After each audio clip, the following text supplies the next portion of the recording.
3 second तक हम लोग प्रोसेस को एग्जीक्यूट करवाए और 3 सेकंड तक ये प्रोसेस को एग्जीक्यूट कराने के बाद तो ए का ब्रश टाइम 3 बचा हुआ है। इसके बाद दूसरे 3 सेकंड पर दूसरा प्रोसेस आ जाता है जिसका ब्रश टाइम 2 दिया गया है और जिसका सबसे कम ब्रश टाइम है, इसलिए इसको पूरा एग्जीक्यूट करा देंगे।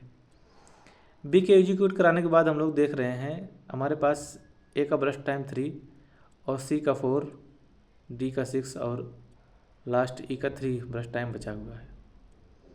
ठीक है, तो फर्स्ट और लास्ट का ब्रश टाइम सेम है, लेकिन लास्ट वाला अभी तक आया नहीं है क्योंकि अभी तक हमने केवल ब्रश टाइम केवल बी तक ही यूज किया है। तो पहले और लास्ट में से सबसे पहले हम लोग पहले को एग्जीक्यूट कराएंगे ए को, जिसका ब्रश टाइम में रिमेनिंग है 6, 3 रिमेनिंग है, उसे 3 पूरा एग्जीक्यूट करा देंगे। अब हमारे पास बचेगा 3 प्रोसेस सी, डी और ई, और सी, डी, ई में से अभी तक 8 सेकंड तक हम लोग चल चुके हैं। 8 सेकंड चलने के बाद हम लोग देख रहे हैं कि अभी तक जो है सी प्रोसेस आ चुका है और सी के बाद प्रोसेस जो आएगा वो डी आएगा। ओके, और सी का ब्रश टाइम 4 दिया गया है जो डी से कम है, इसलिए सी को एग्जीक्यूट कराएंगे और जितना उसका ब्रश टाइम दिया गया है पूरा एग्जीक्यूट करवा देंगे। 12 तक हम लोग पहुंच गए। इसके बाद हम लोग देखते हैं कि डी का 7 दिया गया, लेकिन इसका ब्रश टाइम बहुत ज़्यादा है। तो ई तो अराइव हो चुका है 12 सेकंड पर, जिसका ब्रश टाइम 3 दिया गया है। तो सबसे पहले हम 3 को एग्जीक्यूट करवाएंगे। हमने 3 को एग्जीक्यूट करवाया तो 15 हो गया।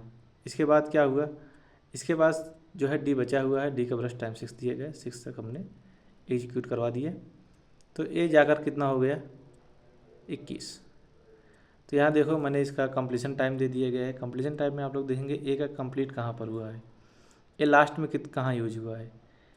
जो इनिशियल पॉइंट दिया गया है किसी प्रोसेस का वो स्टार्टिंग पॉइंट होगा, और जहाँ पर एंड हुआ है तो एंडिंग पॉइंट होगा। तो ए का एंडिंग पॉइंट कितना दिया गया है, ए तो पहली बार बी के बाद फिर यूज हुआ है ए, इसलिए उसका एंडिंग पॉइंट 8 होगा। ये कंप्लीशन टाइम 8। इसी प्रकार बी का कंप्लीशन टाइम 5, सी का कंप्लीशन टाइम 12, डी का कंप्लीशन टाइम 21 और ई का कंप्लीशन टाइम 15 है। तो हम लोग यहाँ देखिए चार्ट के माध्यम से यहाँ पर आप लोग दिख रहा होगा। और इस क्वेश्चन में पूछा है कि एवरेज टर्म अराउंड टाइम कितना होगा। तो जितने भी प्रोसेस रहेंगे सारे प्रोसेस के टर्म अराउंड टाइम को हम लोग ऐड करेंगे, बाद में जितने प्रोसेस रहेंगे उससे डिवाइड कर देंगे। तो हमारा ऐड करने पर 36 आया, 36 को 5 से डिवाइड करेंगे, 7 5 जा 35.2 मिली सेकेंड।